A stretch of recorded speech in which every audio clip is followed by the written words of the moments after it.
Hello, this is Ann Jones, Webcast Manager at PRMIA, and I'm pleased to welcome you to this webinar. This complimentary webinar is made possible through the generous support of NYU Stern School of Business. Today, Professor Stephen J. Brown will present the importance of due diligence for institutional fund investors. Stephen Brown is David S. Loeb Professor of Finance at the Leonard N. Stern School of Business, New York University.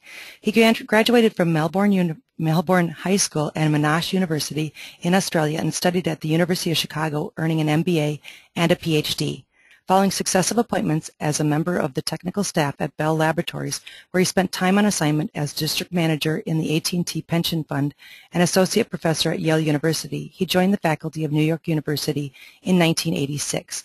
In December 2002, he was appointed to the honorary position of professorial fellow with the title of professor at the University of Melbourne, and in 2007 was elected academic director, Financial Management Association. He is a managing editor for the Journal of Finance and Quantitative Analysis. He has published numerous articles and 5 books on finance and economic-related areas. Please feel free to submit your questions to the presenter via the question pane on the right-hand side of your screen at any time during the presentation. Audience questions will be vocalized by PRMIA's training director, Alex Voicu, and answered by Professor Brown at the end of the session as time allows. Following this webinar, a link to the presentation will be emailed to you along with a link to the recording of today's webinar. So now, Professor Brown, I will turn my presentation over to you. Thank you very much. Today's webinar is sponsored by NYU Stern School of Business Master of Science in Risk Management Global Degree Program. The program covers all key dimensions of risk encountered in both financial services firms and the finance function of non-financial businesses. NYU Stern is still accepting applications for the class of 2014 starting late May.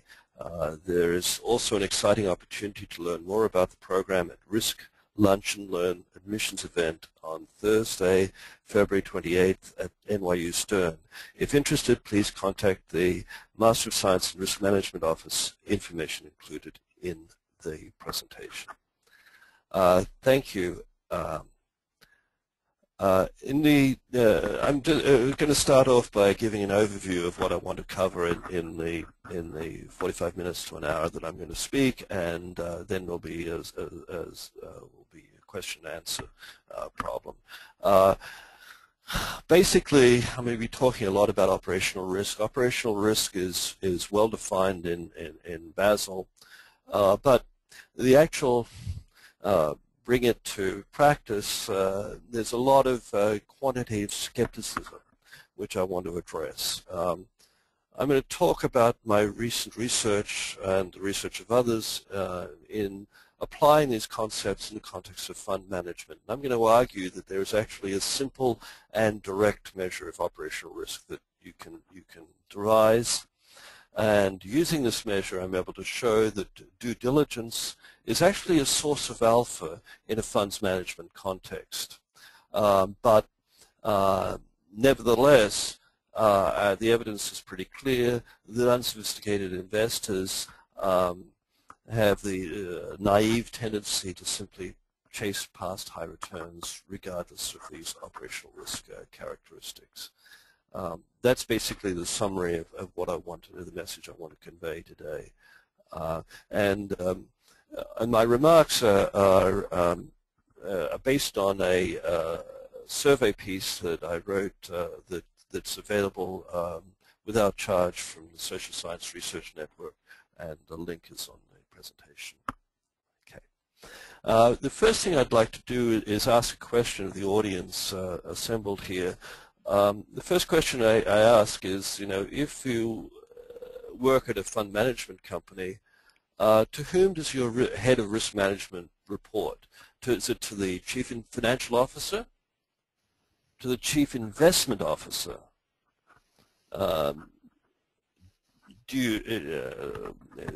Maybe you don't have a risk management area at all, or you just don't know. So I'm going to ask that question and see what the results are. I have launched the poll question. You have approximately 10 seconds to answer.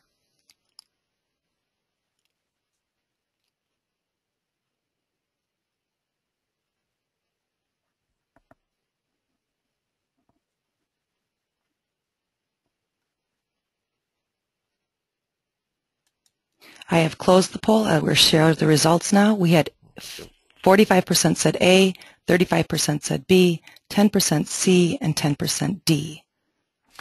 Okay, well that actually is quite encouraging because my position is that risk management is a mission critical issue in fund management companies.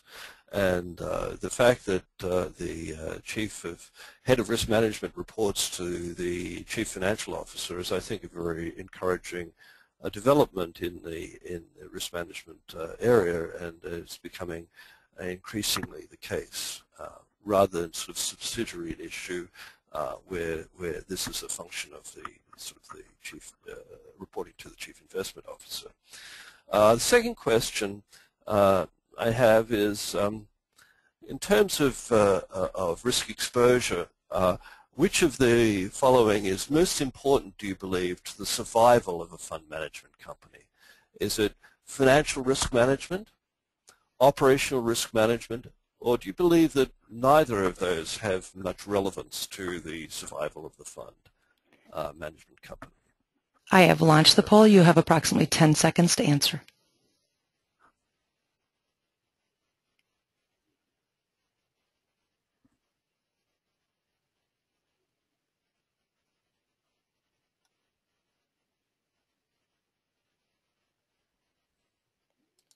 I have closed the poll. I will share the results now.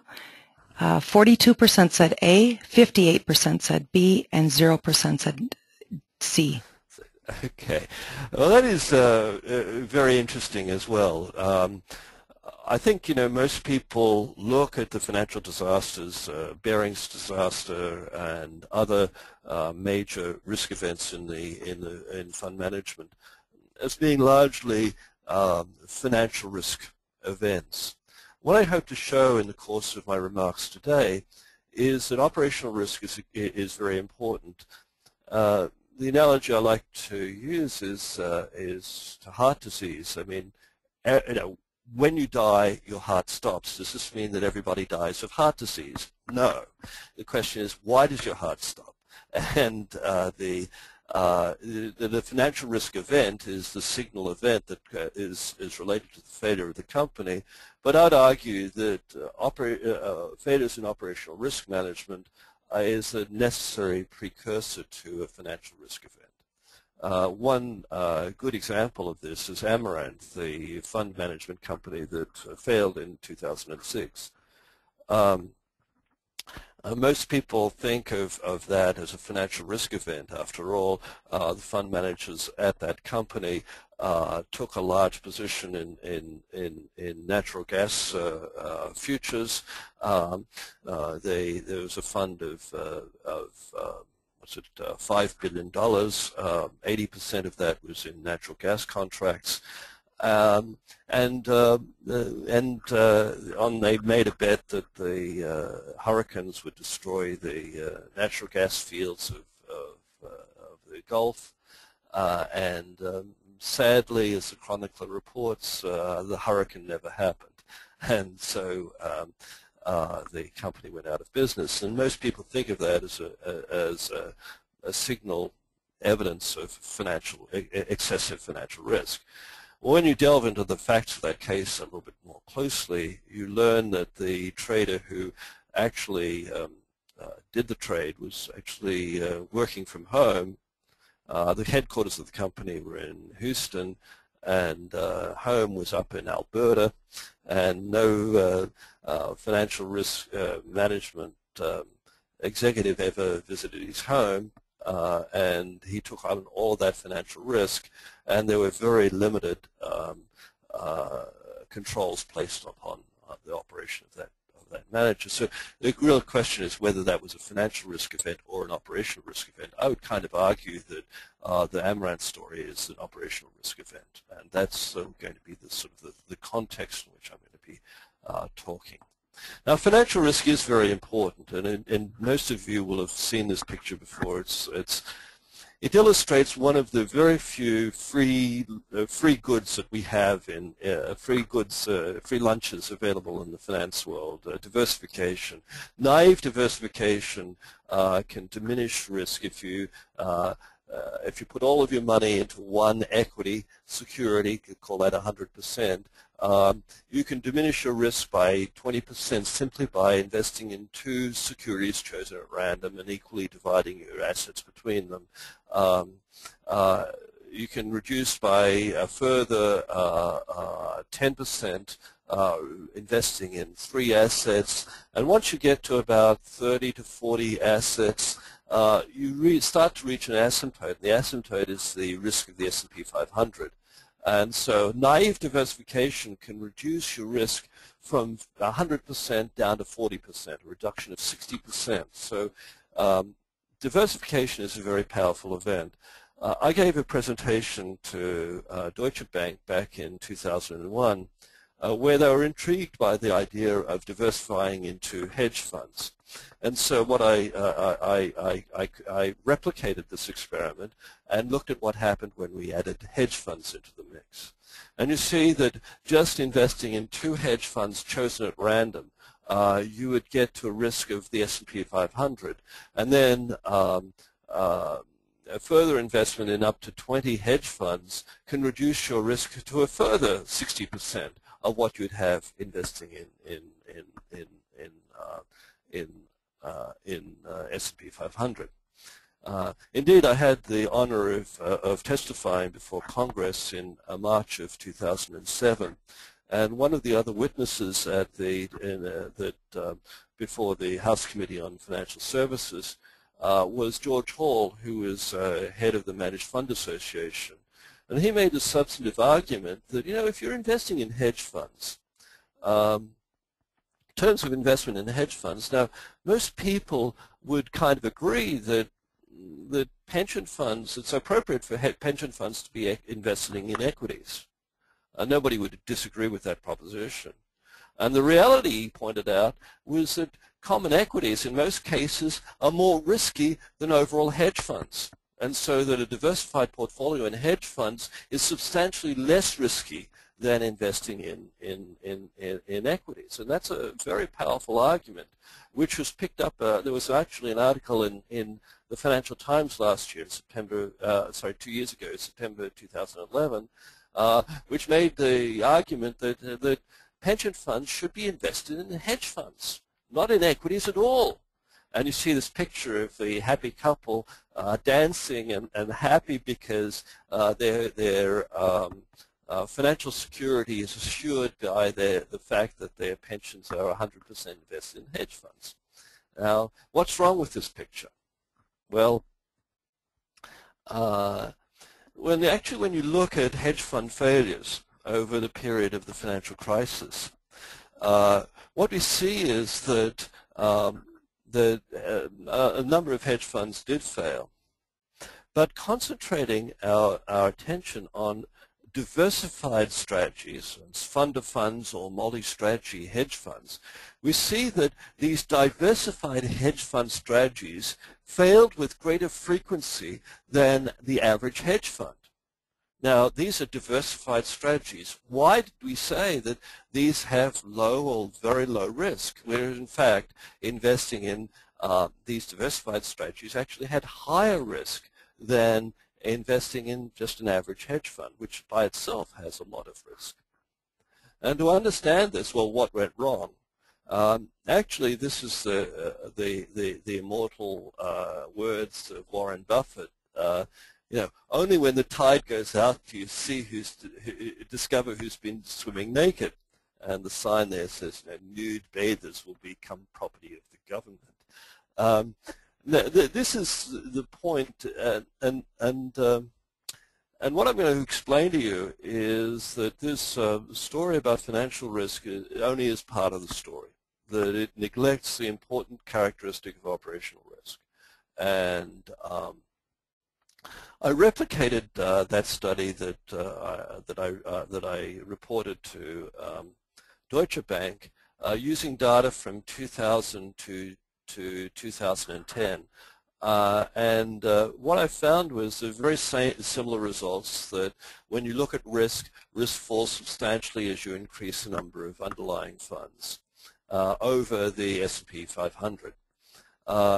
And if you look at actually professionally managed funds of funds, these are diversified hedge fund vehicles, actually do better than naively investing equal amounts of your wealth in increasing numbers of funds. There is an outlier here.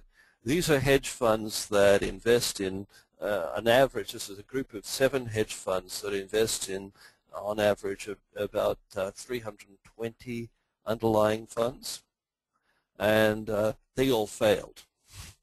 That's why that seems like an outlier, but it really points to a more serious problem, which, if you go to the next slide, which looks at the left tail risk measured by skewness. As you increase the number of funds in hedge funds, the skewness actually becomes more negative. There's more tail risk involved, and partly it's because a lot of hedge funds are liquidity-based strategies. When you have a liquidity crisis, we all fall down together. All hedge funds do particularly poorly. But if you look at the professionally managed funds, these are funds of funds, what you see is that there's more tail risk associated with professionally managed funds than there is with naively chosen funds of funds. And that's the point of what I'm going to try to explain to you. A lot of these funds of funds did not really appreciate they understood the importance of controlling for financial risk. They did not completely appreciate the understanding that operational risk is just as important and in fact can be more important. And that's the subject of what I'm going to be talking about today. Now, what is operational risk? Well, Basel in 2001 defines operational risk. I mean, they were impelled to act by the Barings disaster back in by 1995. But they defined, they had a very clear definition of operational risk, or what they meant by operational risk. The risk of direct or indirect loss resulting from inadequate or failed internal processes, people, and systems, or from external events. And they made it clear that it should be distinguished from market risk and reputational risk. And so this definition is very clear. The difficulty is operationalizing this definition of operational risk. And measuring operational risk is quite a challenge. And in the period, Basel basically assumed that it would be possible for scientists to come up with a quantitative measure of operational risk which could be applied in the context of banking to define an appropriate capital reserve to offset against this source of risk. And the challenges that scientists found in devising quantitative measures of operational risk were threefold. First, there's the multidimensional characteristic of operational risk. There are many, many ways that people, processes, or systems can fail in any particular event. So operational risk is inherently multidimensional in nature. And this mitigates against simple measures, simple quantitative measures of operational risk. So that's the first issue. The second issue is separating out operational and market risk. In the financial crisis, there are a lot of fund management companies that failed. Did they all fail because they had operational risk exposure? Well, many of them did. But many of them also had market positions that crumbled. Many of them, their clients became extremely scared because of the adverse change in the markets, and they walked away from the companies, and the companies failed. It's very hard to separate out in the financial crisis event the operational risk exposure and market risk exposure, and which of those factors led to the failure of the company. So, and that's a real challenge for a quantitative measure of operational risk. The third problem in defining operational risk is the absence of reliable data. And these things taken together have, in among many banks, there's been a pushback against the Basel II diktat of defining quantitative measures of operational risk, considerable quantitative skepticism about operational risk. There are people out there. There's a whole area of what we call behavioral accounting, where these accountants, they say that's not possible, even in principle, to define a quantitative measure of operational risk. They prefer processes of envisionment, where we try to envision the risk of and use focus groups and other kinds of non-quantitative, qualitative measures of operational risk. I'm going to argue in the course of this presentation that it is indeed possible to define an operational measure of operational risk. A quantitative measure of operational risk, a simple quantitative measure of operational risk. And I'm going to say that that this measure of operational risk is peculiarly suited to measuring operational risk in the context of funds management. So that's the task, and I'm going to try to convince you in the 20 or so minutes that I have left to talk. Now, in the hedge fund area, the big challenge is getting any data that would point to operational risk exposure. But in fact, there is available data, and there is at least available to academics. In 2006, all hedge funds with at least $25 million assets under management in the United States and who had less than 2-year lockup period, and there were several other criteria, these hedge funds were required to register as investment advisors. After all, they were advising rich individuals in the allocation of their funds. Why shouldn't they be subject to the same disclosure that all other investment advisors were? That was the position the SEC held. That position was challenged in the courts, and it was ruled that in the middle of the year, middle of 2006, that the SEC had exceeded its rulemaking authority by mandating this kind of disclosure. But as academics, this is a goldmine, because we actually have the Form ADVs that every single hedge fund submitted. Now, these Form ADV disclosures are limited in their information. They don't have any information on strategies or positions, so they can't be used to measure financial risk. And they were actually motivated, the SEC in its covering information, motivated these disclosures because they said that investors needed to have access to operational risk information. And they represent a full census of funds with over $25 million in assets. However, as I say, there's not that much information in the Form ADV, and there were limits to the access of the data. In fact, what is really curious is the SEC would not give us access to the data. They refused our Freedom of Information request, which was strange because anybody can access the Form ADVs through the SEC website. When we were denied access to this information, we had a PhD student operate 6 computers simultaneously. We clicked and downloaded 22,000 of the Form ADVs. The SEC tried to stop us. They thought we were a denial of service attack, but we did get access to every single hedge fund Form ADV. We processed those submissions, and we've got some very interesting data, which is I'll be talking about what we found. The second source of data is private investigator reports. My position is that to rely on the SEC to provide you as an investor with information you need to invest, more than $1 million, to rely on the SEC to provide you this information is to rely on the kindness of strangers. It's not a very clever thing to do.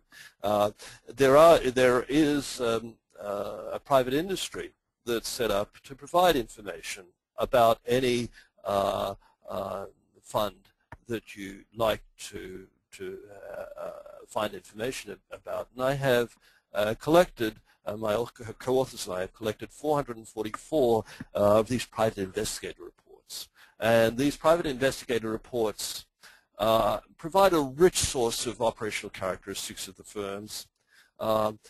Now, it's a limited sample. I have 444, but of course there are more than 5,000 hedge funds. So we have to consider the fact that there is some sample selection issues, and I may talk about that if I have time. Measuring failed processes, people, and systems. This actually is a fairly straightforward procedure. Now,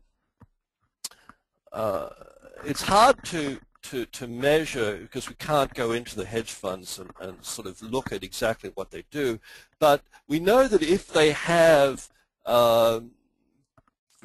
problems with their processes, people, and systems, it's more likely than not that they'll have legal and regulatory problems.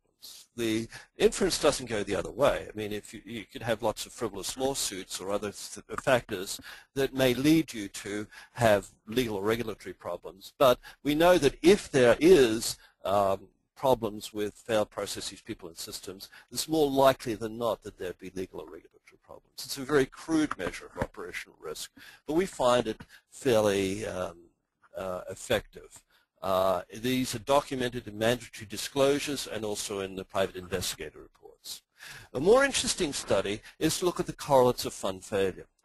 And these are documented in past research findings. And what we do is we can look on the one hand at the factors which lead to funds to fail, and on the other hand we can look at the information that we're privy to that describes the operational characteristics, and we can maximally correlate these things together, and we can define a simple quantitative measure of operational risk, which we call omega, and we'll talk about that in a few minutes. And once we've done this, we do this at a point in time, and then we look forward into the future. Having defined this measure of operational risk, does this operational risk, in the sense of Basel, predict poor performance and subsequent failure?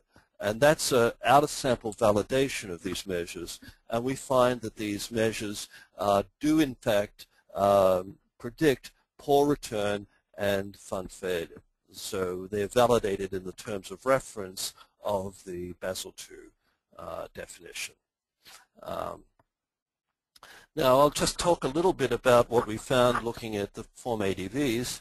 We found that there are factors associated with operational risk in the form ADV, essentially conflicts of interest.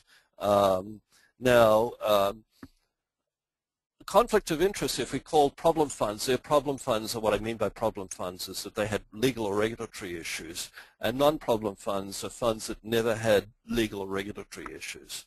And we find that a high propensity of funds that do their own broker-dealing were associated with legal and regulatory problems. So that's a potential explanator of broker-dealing. It doesn't mean that if you do your own broker-dealing that you have operational risk exposure, but rather it raises a red flag, something that you need to ask.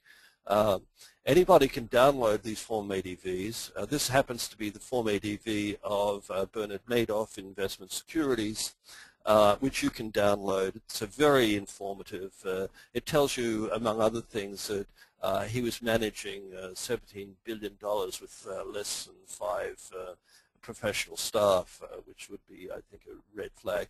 But the first red flag they identify is that he's his own broker-dealer. I do have actually a personal contact with Bernard Madoff.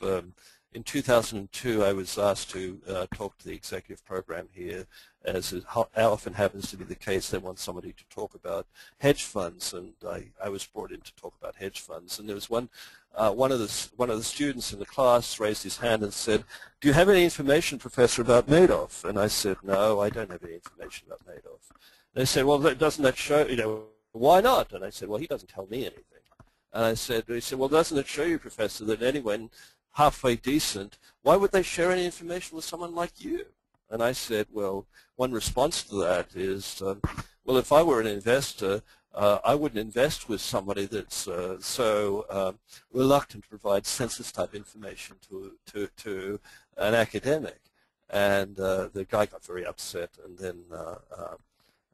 then about 2 weeks later, I get a call from our dean, who's laughing on the end of the phone. He says, "You know, I often like to see that our professoriate have influence beyond the walls of academia, and you, Stephen, have achieved this happy end. Because I've got this clown on the line who was made of. Brown is a dangerous man. He must be stopped."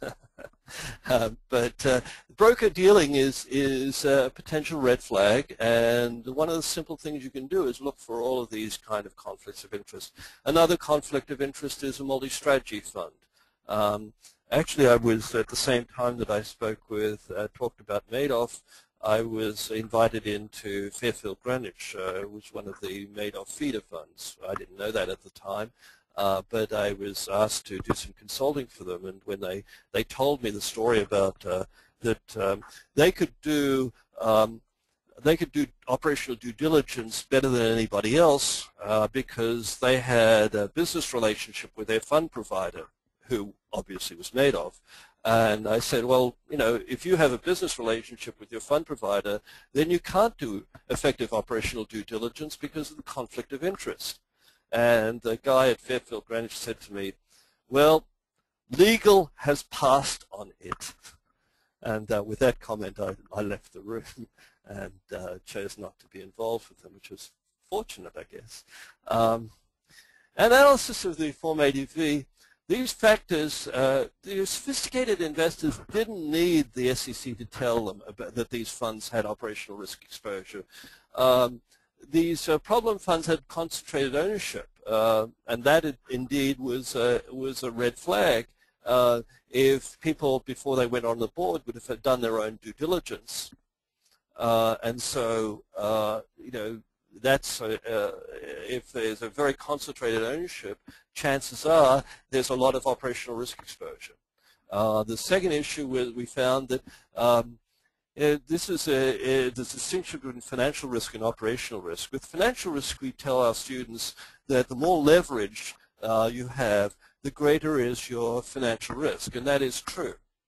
Well, just within this Form ADV sample we had, we found that 2% of the hedge funds that actually managers had actually been in jail, and that's an interesting statistic.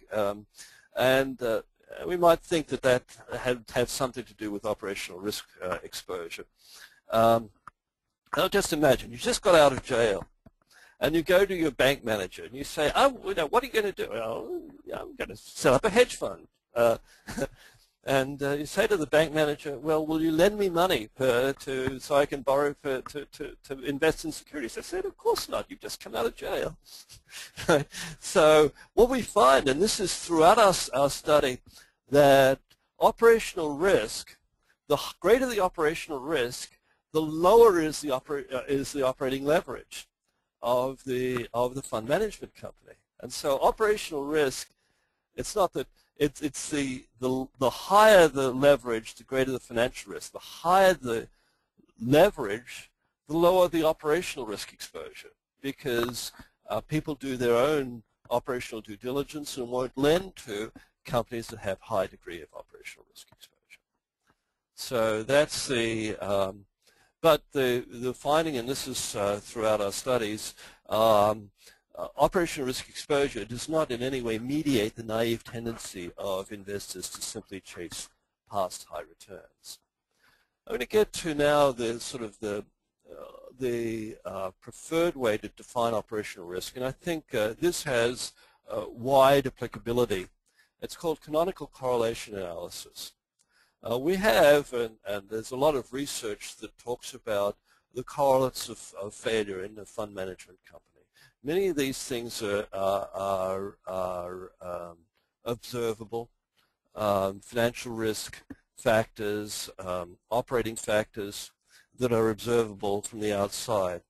But you as an investor often don't get to see the fund characteristics, at least on a broad scale, unless you're actually an investor in the funds. And but we have actually data on these things. And what we can do is we can find a linear combination of factors on the left-hand side that maximally correlate with fund characteristics on the right-hand side. In fact, this technology actually comes from epidemiology, where people look at environmental factors that we can observe, and then they can look at vectors of disease of people who are admitted to the hospital. People don't typically observe that, but by maximally correlating vectors of disease with the environmental factors, we can get environmental hazard indices out of this data, looking just at the correlates of disease. And so this is why you can see smog indices, for example. And so this is a very powerful tool that can look at things we can observe and infer things that we can't observe. And using this, we can construct a univariate measure. I call this an omega score of operational risk exposure. And what we find using this, owning a hedge fund is like owning, it's like a radioactive substance. It has a half-life of about 40 months. The average hedge fund has a half-life of about 60 months, about 5 years. But this heat map talks, we can actually measure, we can define at a point in time the operational risk score, and then look forward into the future as to how long did the fund survive after we measure the operational risk. And we can also measure financial risk. By that I mean the standard deviation of returns. And what we find is that operational risk spreads is much more predictive of fund failure than is financial risk. And that's not to say that financial risk is not important. It's rather that the greater the exposure to operational risk, the more chance there is of an adverse financial event occurring, the more tail risk, in other words. So you can control financial risk through diversification, but you can't do the same thing with operational risk management. But operational risk is out of favor. Hedge funds still insist on hiding what they do, and this is why. How do sophisticated investors become informed? Well, you can hire a private detective, and that's and the private detective will charge about anywhere upwards of $12,500 to do an operational risk report. That's a minimum, and that's we've discovered is what a typical consultant will charge if you agree in advance to share the results of the study with others. If you want this just for yourself, it costs you about $50,000 to do an operational risk assessment. I visited Australia. I'm from Australia, as my accent probably tells you. I was visited Australia a few years ago, and I was invited to speak to a set of university trustees. They were considering a fund-to-funds investment, and they wanted to talk to me about my work on operational risk management. And they said, one of the lawyers there said, can you reduce what you're doing, Professor, to a simple formula that any one of us can use? And I said, I think I can. That's an interesting challenge. What you can do is you can take the US dollar assets under management and the quotient of take a quotient of the US dollar assets under management divided by the number of funds the hedge fund invests in, the fund of funds invests in, and multiply that times the management fee. That total sum, that formula, better be greater than $12,500. What does this mean? On the top we have the gross revenue from the fund of funds operation divvied up among the number of sub-funds. If that sum is less than $12,500, you can't afford even the most minimal operational due diligence. So that's a simple test. And there was a sound from the back of me. It was because I didn't realize at the time. The fund of funds salesman came to the same presentation. He was sitting behind me, He was snorted when he heard that, and as I left the room, he said, "Brown," he said, "you're a hard man," because his fund didn't meet that test. And what's really surprising is if you look at, this is taken from Barclays hedge database. These are all funds of funds, and this is the number of funds they invest in. The funds of funds, only about 25% of funds of funds meet this simple test.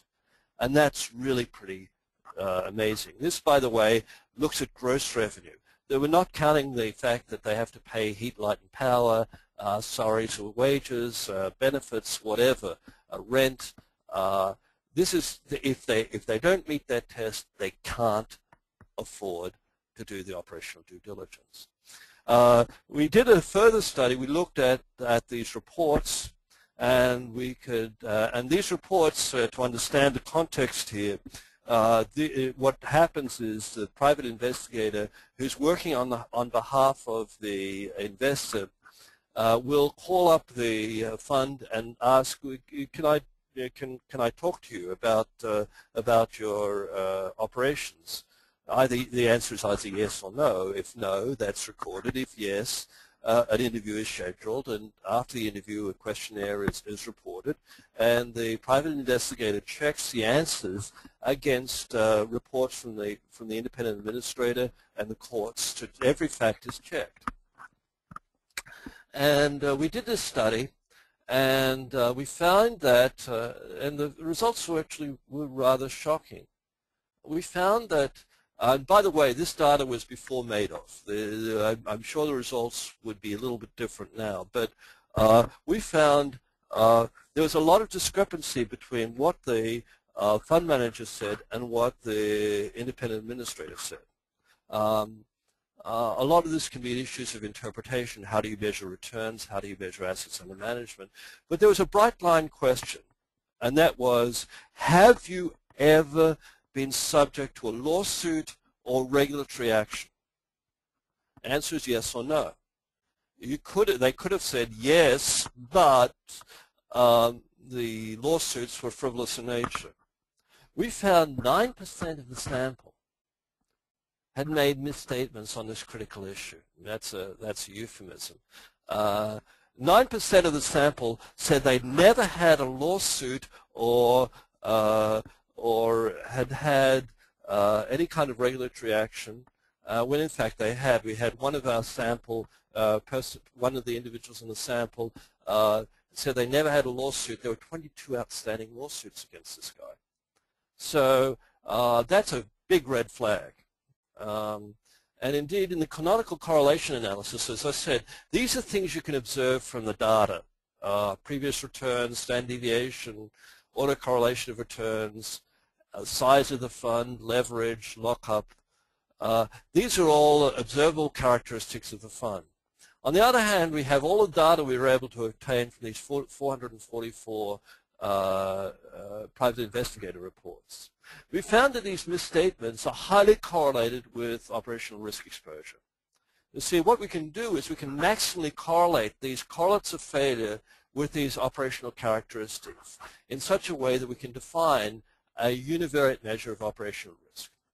And this univariate measure of operational risk is highly correlated with the tendency to lie. Do you use industrial quality signature processes?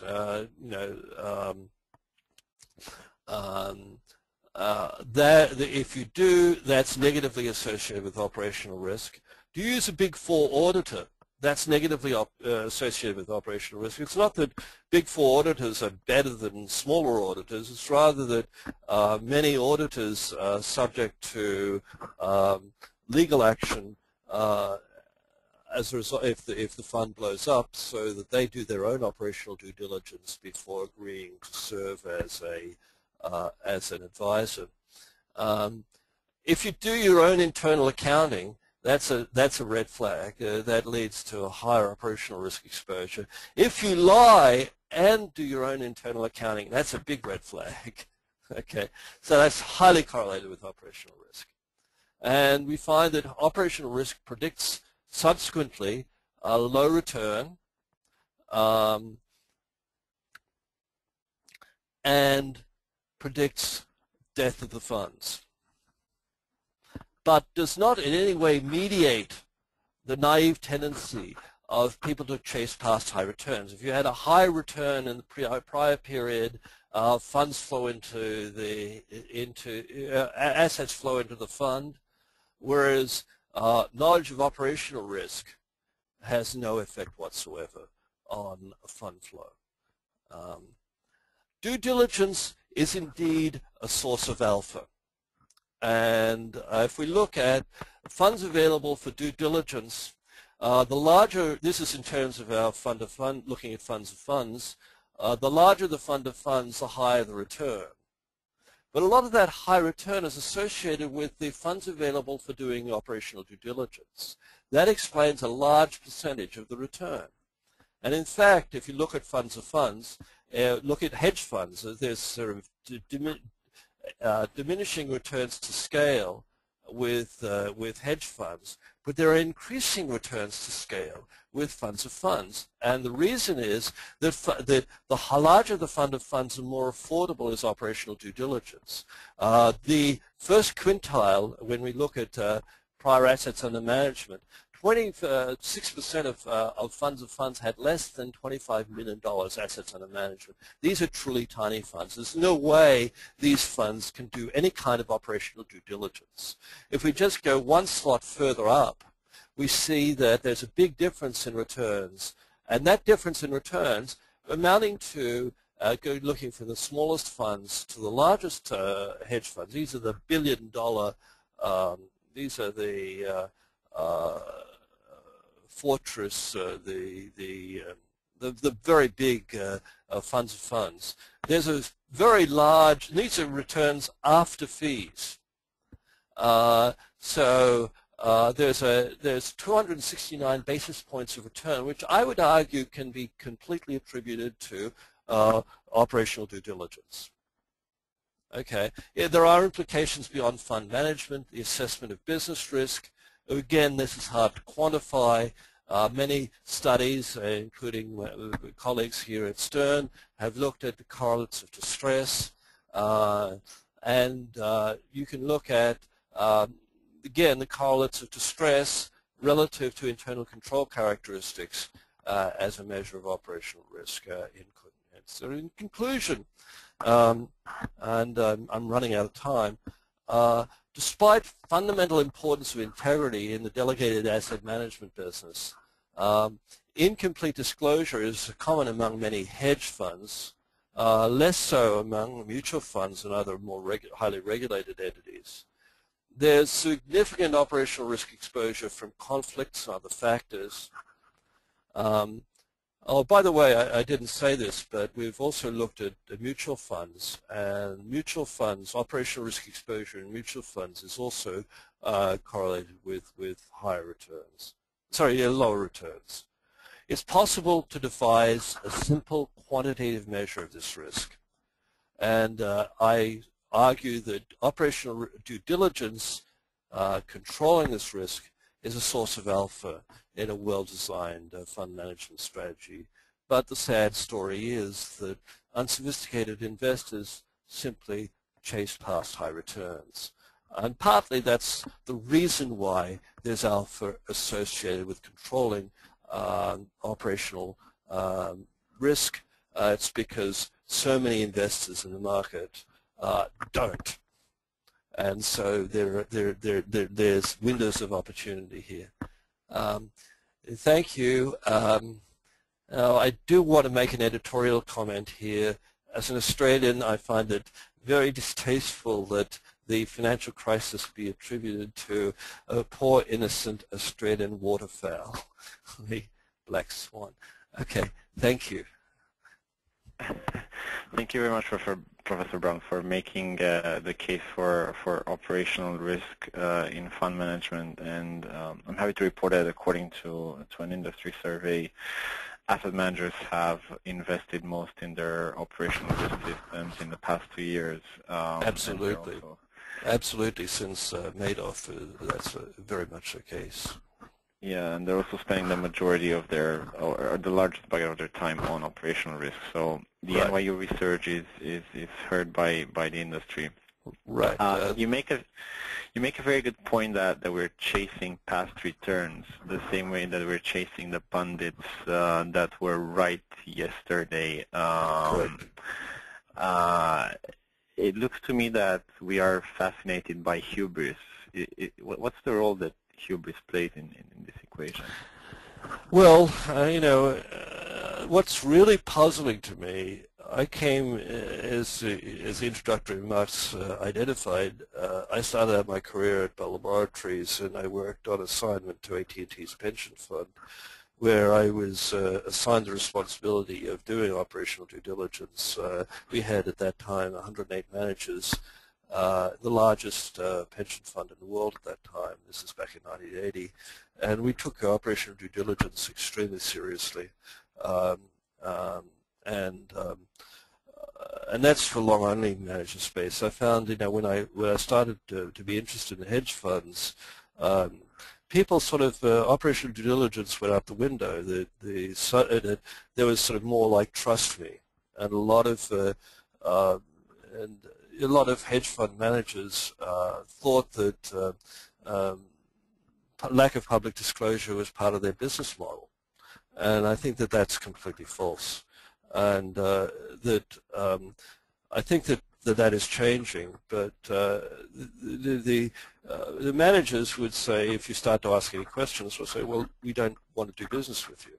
And people want to do business with the great managers, and I think that is part of the culture. And I think that culture really has changed since Madoff,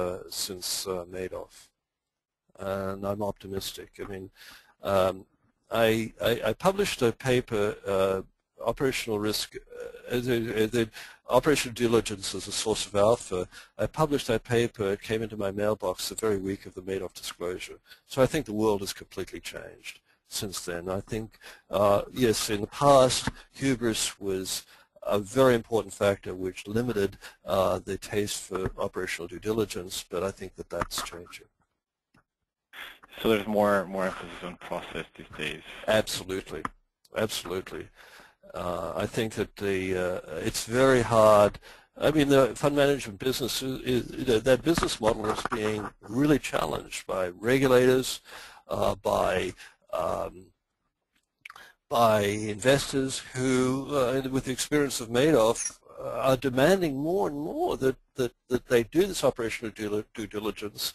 And the challenge, I think, for a lot of fund management companies is to justify the expense, to justify the alpha that they get by doing this operational due diligence. And part of my research is really to try to quantify the return that you can get by doing operational due diligence. So I think that's a very important thing that's under-researched at the present time. Right.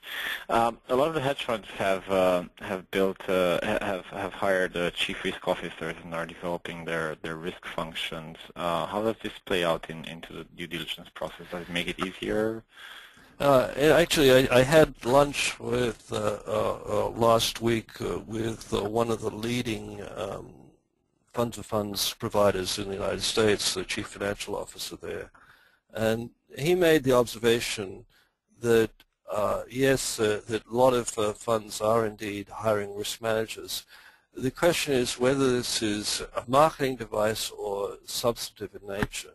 And he argued that the real test, that was the motivation for the first question that I asked, was does that risk manager report, to whom does that risk manager report? If it's just a marketing function, then one might imagine that they would report to the chief investment officer. In other words, if the opinion was negative, then it could be politely ignored. But if that person reports to the chief financial officer, then that's an indication that this process is taken seriously. It was really interesting when I did my study on looking at the 444 risk reports. So I'd read these things. they were amazingly, it was very dangerous research because you get sucked in, read about the story about the fund manager who was put in jail for stealing a Chinese junk and all kinds of other really outrageous stories. But the most outrageous thing, after I looked at all these reports and I saw all of the red flags, and I went to our data provider and I said, well, who actually hires these who actually commissions these reports? Because it's really hard to understand many people investing in these funds after reading what these reports say. And he said, it's actually people who are investing in the funds. And I thought this is an example of this well-known psychologists who studied the phenomenon. When you who actually reads the consumer reports on the car issue. And most people only read the consumer reports on car issue after they've bought the car to validate the decision they made to buy that expensive car and justify it to their families. You see it's a good car, and if the report happens to be negative, you ignore it. And I'm afraid that a lot of operational due diligence up until Madoff really was of that form. You used it for validation purposes rather than substantively as part of the decision-making process as to which funds should you invest in. And I think that's changing. Right, we're very much exposed to our confirmation bias, unfortunately. Exactly. Would you be able to tell us the top 5 areas to look at when we do diligence on a hedge fund? Yes. The first thing that came very clear in the study I did of looking at when I looked at these 444 reports is trust but verify. What we found really predictive of fund failure was when there was a failure to verify facts stated by the fund manager. And that's something that you can do. Many of the facts are public record in terms of lawsuits, regulatory actions, and or through the independent administrator. So that turned out to be, I think, the greatest red flag. All of the other standard issues came into play. Do you use a well-known auditor? I'm not talking about a big four auditor because there are specialized accounting firms that specialize in hedge funds. We refined it to ask the question, do you use an auditor that at least one other hedge fund uses? Okay, and if they fail that test, that's a pretty serious. So those kind of operational issues, internal accounting, obviously, signature processes. But the big one that comes out, and I think it ranks with truth-telling, is conflicts of interest. And as one lawyer explained to me, everywhere in life there are conflicts. It's a question of how you deal with those conflicts, and that if you're the operational risk manager. And you see an obvious conflict, for example, the fund does its own broker dealing function. It's not that that is a reason not to invest in the fund, but it's a reason to ask the question why, and to get the person to articulate, is there a reason why you do this, and can you justify what it is you do? So if they fail to answer that question, then that would be give you a satisfactory response to that kind of question. That would be a very significant red flag. So if they say that the legal department approved it, that's going to be a killjoy. That would be a death knell. I'm fascinated by your slide number 32, the canonical correlation analysis, and the DD variables are very interesting. I think that you might have. I'm not sure if you've mentioned the pricing factor that has quite a significant weight there. Yeah, that's the internal pricing versus. I'm sorry, I'm looking at the wrong slide. It's the internal pricing versus. So what we did was we assigned one, if they used external pricing. They used gave them a 2 if they used mixed, where every month they did internal pricing and then they validated it every quarter by an external pricing service, and 3 if they only used internal pricing. And so that was independently a very strong. The fact if they use the higher up on that score you went, obviously, the greater, more problems there were in this. I mean, this is the Bear Stearns problem, obviously, the fact that they did their own internal pricing. And I think one of the, that's why Bear Stearns, you say, what's the role of hedge funds in the financial crisis? They had a very big role. They were like the canaries in the mine. Everybody was looking at Bear Stearns because they knew they were very heavily involved with these mortgage-backed securities, and they didn't have a problem, so we should be very confident that nobody else should, but they were doing their own internal pricing. And when they had to knock everything down at the end of September, at the beginning of September, then the deck of cards collapsed because they realized they hadn't been forthright with their investors. And so, yes, internal pricing is a very strong red flag. Right.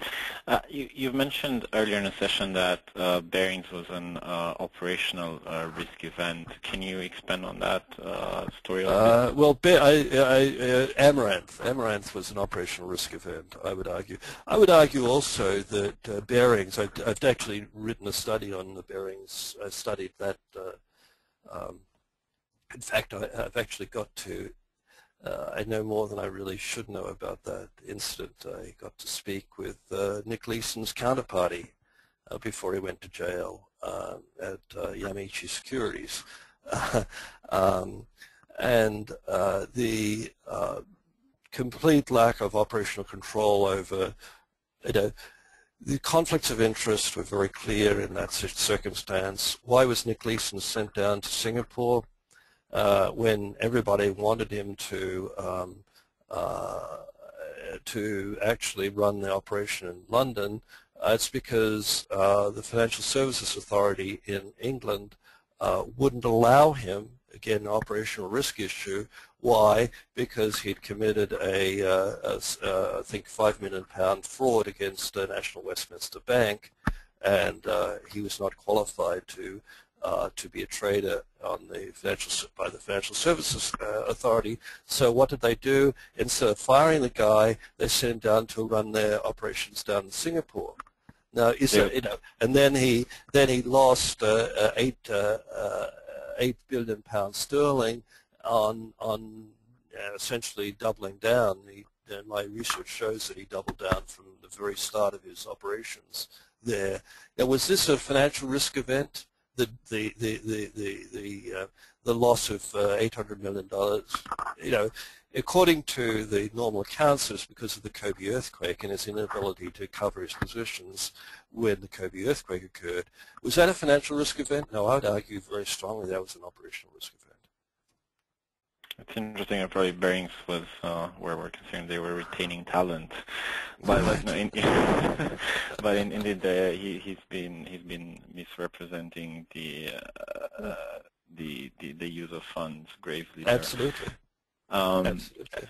How would you classify LTCM, which is a bit of a more sensible story? Well, again, I know more about that than I probably should. There's actually a very interesting relationship between what happened at Barings Bank and what happened at Long-Term Capital Management. In both cases, they had very elaborate value at risk control management processes, but in both cases, those were implemented only at the close of business every Friday. And I strongly believe that there was inappropriate trading in both cases in between the audit dates. Again, this is a matter of, yes, this was a financial risk, but it's also operational risk as to how the trading was managed. And there was a lack of appropriate risk controls, I think, in both instances. Well, thank you very much, Professor Brown, for the most interesting anecdotes and your research. Thank you. And please join the NYU MSc program to learn more of their perspective before the rest of the market. That's right. Thanks, Alex. Thank you, Professor Brown, for sharing your expertise, and thank you to all that have joined us today. Please go to PRMIA's website at www.prmia.org to find more upcoming thought leadership webinars and information on joining PRMIA as a sustaining member to gain unlimited access to our weekly webinars. Thank you for joining this webinar.